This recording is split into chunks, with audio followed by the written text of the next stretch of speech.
Deuxième partie des aléas du direct, les amis. J'imagine que vous avez tous autour de moi un téléphone portable. Ouais, oui. Plus que jamais. Ouais. Une petite caméra. Christian, Oui, pour faire des images. Mais vous n'avez pas entre 11 et 25 ans. Et non, je ne crois pas, hein, sauf erreur. C'est le lancement, c'est la chronique maintenant d'Ophélie Garmochon.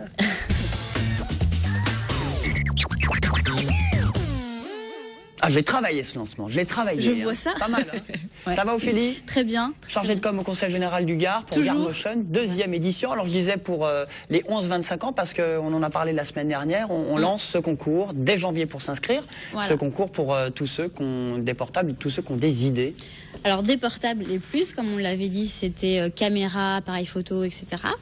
Et tous ceux qui ont des idées, bien sûr. Et donc ils peuvent se préparer dès maintenant à ce concours vidéo qui est sur la thématique J'ai fait un rêve, pour une durée, pour créer des vidéos de 3 minutes maximum. Alors c'était quoi le thème de l'an dernier? Vivement demain. Ouais. Et donc il y a un gagnant quand même, le gagnant de Et il y a un 2012. gagnant de l'année dernière quand même qui s'appelle Jonathan Vigourou, qui va d'ailleurs retenter sa chance cette année.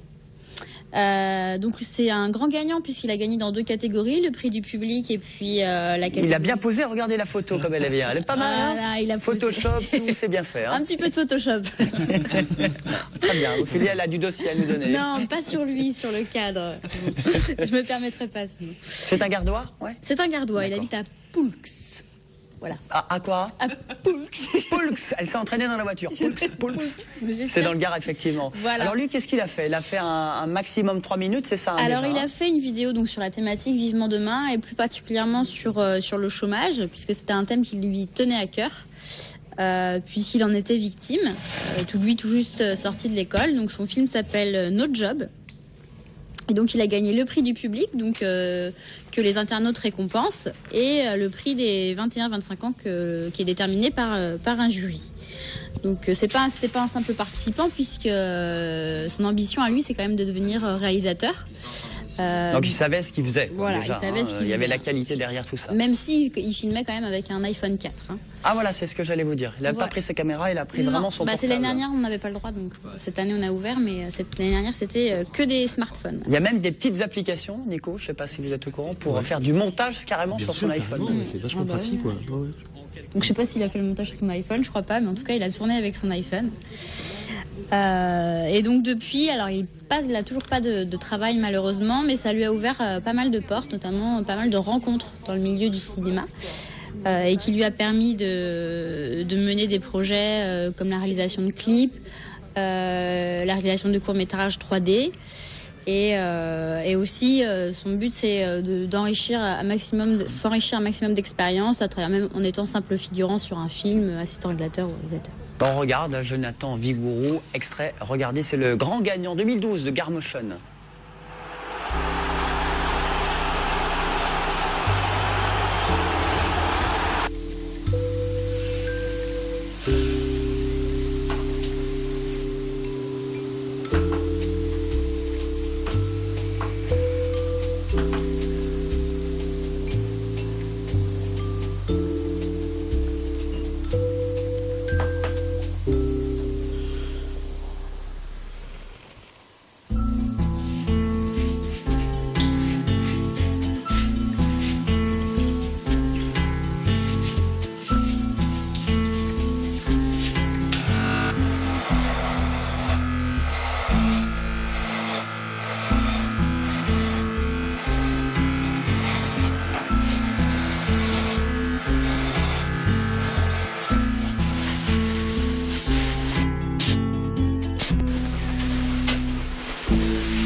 Ferdinand Vigourou qui a gagné, grand gagnant 2012. Alors ça prend du temps j'imagine parce que là c'est maximum 3 minutes, Voilà. même avec son portable, même si on fait des images, il faut quand même monter, mixer, il y a du boulot. Alors oui, cela dit, mais il nous a dit qu'il avait réussi à tout boucler en 1 semaine. Ah quand même. Ouais, donc c'était un très bon exercice pour lui de se confronter à un thème donné, à une durée limitée et avec un matériel spécifique. il a beaucoup apprécié ce petit concours dans lequel il se relance cette année. Puis ce qui est génial dans ce film, c'est qu'il y a une idée, quoi. Je pense que c'est ça le plus dur à avoir, Voilà, c'est l'idée, quoi. Un scénario qui tient la route en C'est 3 ça. minutes. Voilà. Donc là, il se lance dans des projets plus ambitieux, puisqu'il y a des projets plein la tête. Il a écrit un court-métrage. Il cherche un producteur. Voilà. Donc, s'il y a C'est des bon à producteurs, savoir. Il cherche voilà. un producteur pour aller plus vite et trouver un Voilà, boulot. c'est ça. Il cherche toujours du boulot. Il cherche toujours du boulot et il cherche à concrétiser ses projets. Ferdinand, qu'est-ce que ça vous inspire, ce concours vidéo, vous qui êtes un peu dans l'organisation Festafilm notamment, ce festival cinéma Ben moi, je pense que c'est une bonne chose, ces types de concours. Et d'ailleurs, nous, dans notre festival, on ouvre à tous les formats, c'est-à-dire du très court, donc de 3 minutes, ces formats-là, au long métrage ou au film documentaire. Donc, moi, je pense que c'est bien déjà, parce que c'est pas évident, de toutes les façons, d'arriver à raconter une histoire ou d'arriver à intéresser les gens sur 3 minutes. Quand on fait un long métrage, on a plus de temps, et sur 3 minutes, il faut vraiment... pour arriver à accrocher le public, il faut avoir vraiment une bonne histoire et bien joué aussi, bien joué, de bons comédiens. oui, de bons comédiens, mais ouais, de bons comédiens, mais là en l'occurrence il n'y a pas de texte, il n'y a pas, voilà, et c'est un exercice difficile qu'il a réussi là. Donc, Et on salue Nicolas II. Bonsoir, monsieur. Bonsoir. Monseigneur, qui est le prince héritier du trône du Monténégro.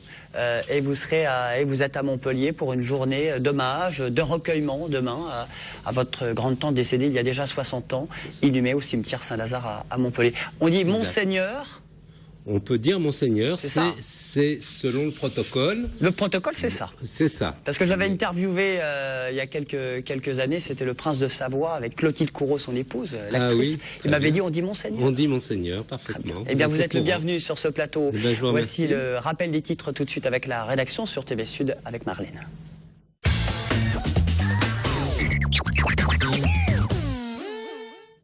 On va parler football. J'imagine que, Monseigneur, vous suivez un petit peu le foot au Monténégro. Il y a des bonnes équipes de foot. On a une équipe qui se débrouille pas trop mal, compte tenu qu'on n'est que 650 000 habitants.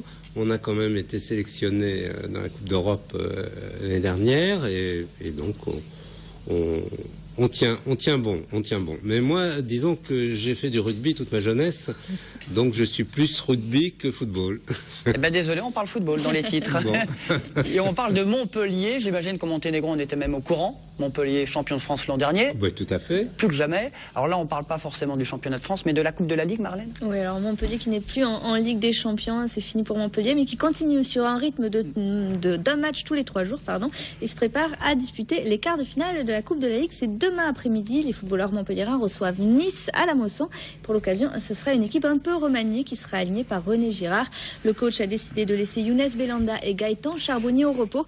Emmanuel Herrera, lui, sera sur la pelouse. Il faut dire que l'Argentin a peu joué depuis le début de la saison.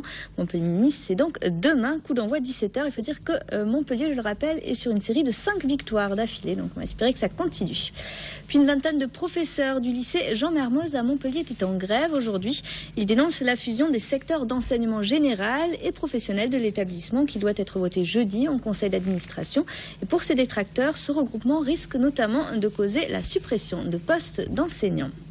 On finit avec du flamenco. Allez, du Le flamenco. flamenco qui prend ses quartiers d'hiver à Nîmes. Dès le 7 janvier, les festivals aux accents andalous prend possession de la scène du théâtre de Nîmes. Au programme de cette 23e édition, de jeunes pousses et des talents confirmés pour du Mundillo Flamenco. Je vais y arriver. Et Alain Belon vous en dira plus tout à l'heure dans le journal.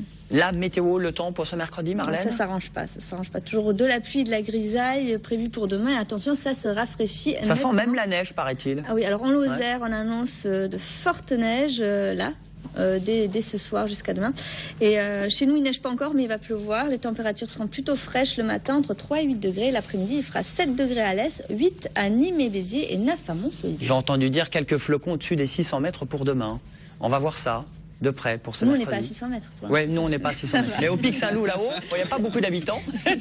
Mais les Hauts-Cantons, on les salue, ils nous regardent. Quel temps fait-il au Monténégro, Monseigneur? Eh bien, aux dernières nouvelles, 19 degrés dans la partie sud du Monténégro, donc à la capitale, à Podgorica. Donc c'est plutôt l'été indien au Monténégro. Bon. Christian, vous savez où se situe le Monténégro? Je pense que ça doit être... C'est en Europe, très déjà loin. C'est en Europe, ça doit pas être très loin de l'Italie. Non, ça Et touche- c'est en face de l'Italie. Ah, en face. C'est sur la côte ex-Yougoslavie et c'est entre, si vous, Dubrovnik, vous voyez où est Dubrovnik. Oui. Eh ben, ça commence à 40 km au sud de Dubrovnik jusqu'à l'Albanie. C'est la côte du Monténégro. D'accord. Et ça remonte jusqu'au Sandjak. Enfin. À côté de la Croatie. Entre la Pas Croatie très et loin. l'Albanie. Voilà. Moi, j'ai vu la Croatie, c'est là où on va souvent en vacances, mais le Oui, Monténégro, c'est bien touristique également. Hein. Ça marche, ça commence à marcher. Surtout des Français, ce qui me fait plaisir. Ça marche bien également le théâtre à Montpellier, des salles un petit peu partout qui fleurissent à Montpellier dans l'agglo, et notamment le théâtre.com, on le disait avec Christian Daube en début de cette émission, qui revient à ses premières amours, avec notamment sur scène deux comédies, deux pièces plutôt sympathiques. La première, c'est Le rat débile et Le rat méchant, c'est ça? Là Oui. aussi, c'est une histoire d'animaux, mais c'est pas une histoire de reine, mais une histoire de rat.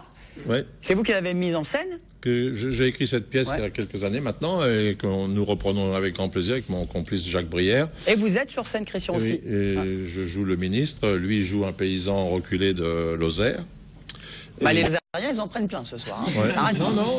Non, parce que moi, j'ai toujours eu beaucoup d'affection pour les paysans et j'adore parler souvent des pièces qui sont passées pas mal à la campagne. Mais là, en l'occurrence, c'est un ministre qui vient se réfugier chez son lointain cousin de Lozère, parce que ce ministre a légèrement tapé dans la caisse, il est un peu en cavale, parce qu'il est un peu recherché par la justice, et donc il vient se planquer chez son lointain cousin de Lozère qu'il n'avait jamais vu.